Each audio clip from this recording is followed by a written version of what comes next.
അവസാനം ഇസ്രായേലിന്റെ കയ്യിലിരുന്ന തേങ്ങ ട്രംപ് പിടിച്ചു വാങ്ങി ഇറാനിൽ ഉടച്ചു. കഴിഞ്ഞ ദിവസം ഇറാനെതിരെ ഇസ്രായേലിന്റെയും USA-യുടെയും സംയുക്ത ആക്രമണം ഉണ്ടാകുന്നു. ഇതിന് തിരിച്ചടി എന്ന വണ്ണം GCC രാജ്യങ്ങളിലെ US മിലിറ്ററി ക്യാമ്പുകളിലേക്ക് ഇറാനും ആക്രമണം അഴിച്ചുവിടുന്നു. ഈ സാഹചര്യത്തോടെ കേരളത്തിലിരിക്കുന്ന നമുക്ക് ഈ GCC രാജ്യങ്ങളിൽ പണിയെടുക്കുന്ന നമ്മുടെ നാട്ടിലെ മലയാളികളെ പറ്റി ആശങ്കപ്പെടേണ്ട ഒരവസ്ഥയും കൂടെ വന്നു ചേർന്നിരിക്കുകയാണ്. അൽ ജസീറയുടെ റിപ്പോർട്ട് അനുസരിച്ച് ഈ സംഘർഷങ്ങളിൽ ഫെബ്രുവരി 28 രാത്രി വരെ പൊലിഞ്ഞത് 80-ലേറെ ജീവനുകളാണ്.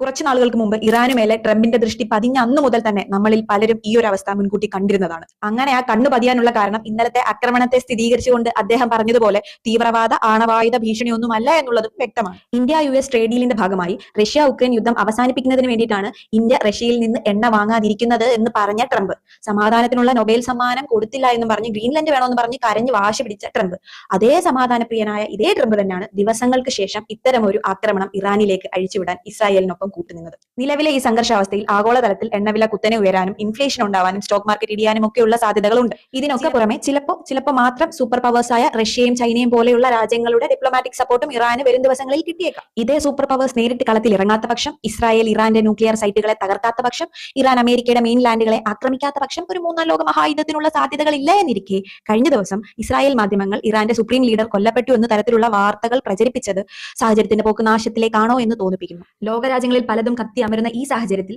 ഇന്ത്യയുടെ സ്റ്റാൻഡ് എന്തായിരിക്കും? Israel is their fatherland and India their motherland.